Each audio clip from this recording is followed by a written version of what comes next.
Здравствуйте, дорогие друзья, и добро пожаловать на курс «Силовой цигун» со мной, с Дмитрием Дишанди.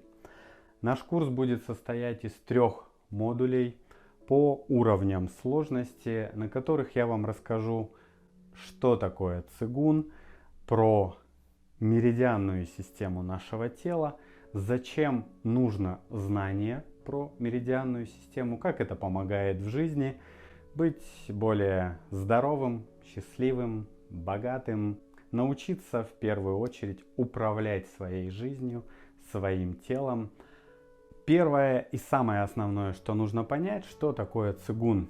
В древности мастера поняли, как можно научиться управлять своей системой, так называемым телом.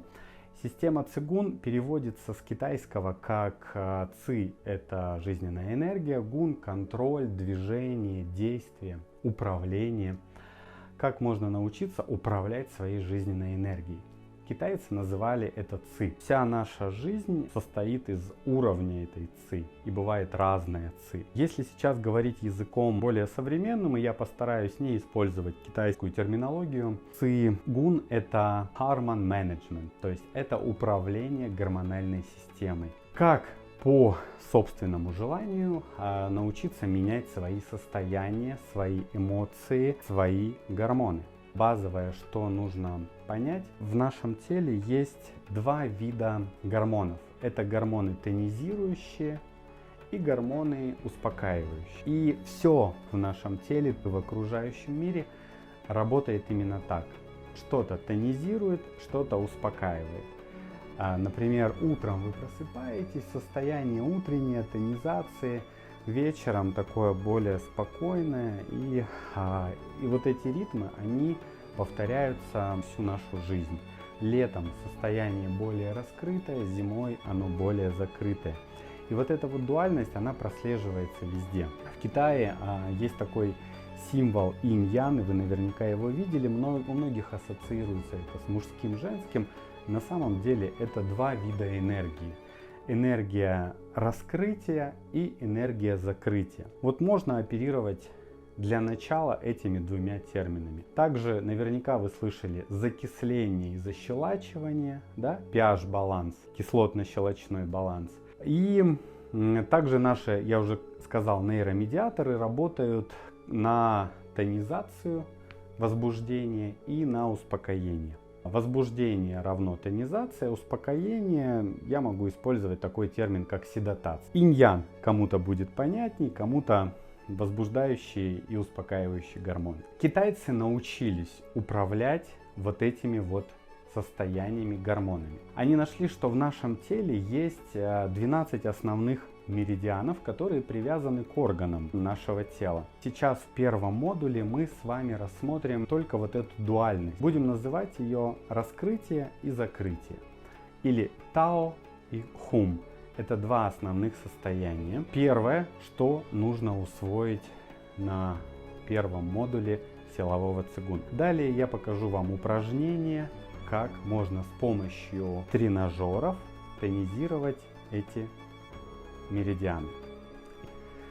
Также можно сказать, что вся китайская медицина, китайские боевые единоборства, все базируется на знаниях про внутреннюю жизненную энергию ци. В интернете вы можете много найти атласов по меридианной системе, но самое основное и база это Тао Хум, это 2 диаметрально противоположных состояния, каждая из которых делится еще на 3 фазы, и каждая из которых еще делится на 3. Итого 6 меридианов раскрытия, 6 меридианов закрытия.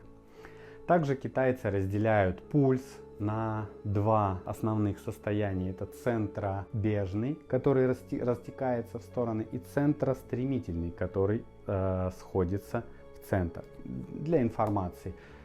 2 фазовых состояния Тао-Хум, 6 меридианов Тао, 6 меридианов Хум.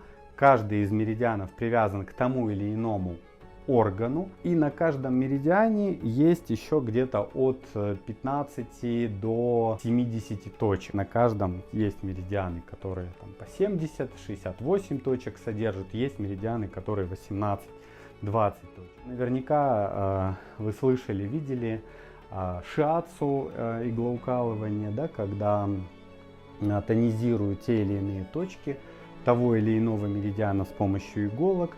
Также есть суджок, когда идет прижигание тоже по точкам. Много разных систем, которые опираются на эту базу. Это меридианы нашего тела. Еще раз, меридианы проецируются на наши нервные окончания, плюс на те или иные группы мышц. Первое, что нужно понять, это дыхание. Как устроено наше дыхание. Когда мы занимаемся силовым цигун, нужно в первую очередь обращать внимание на дыхание. Когда у нас идет вдох, это фаза тао, раскрытие. Когда у нас идет выдох, это хум, закрытие. Тао. Вдох, раскрытие, выдох, хум, закрытие. Много упражнений будет похожими. Например, мы делаем какое-то упражнение на, можно сказать, одни и те же мышцы задействуются, но как мы его делаем? Либо с раскрытием, либо с закрытием, с выдохом или со вдохом. А сейчас я покажу основное течение энергии и дыхание. Когда я буду делать вдох, я руками показываю так, выдох, я руками показываю так. И покажу каналы из этих двух фаз. Каналы раскрытия и каналы закрытия. Основные. На втором модуле мы уже будем детализировать их по меридианам. Погнали!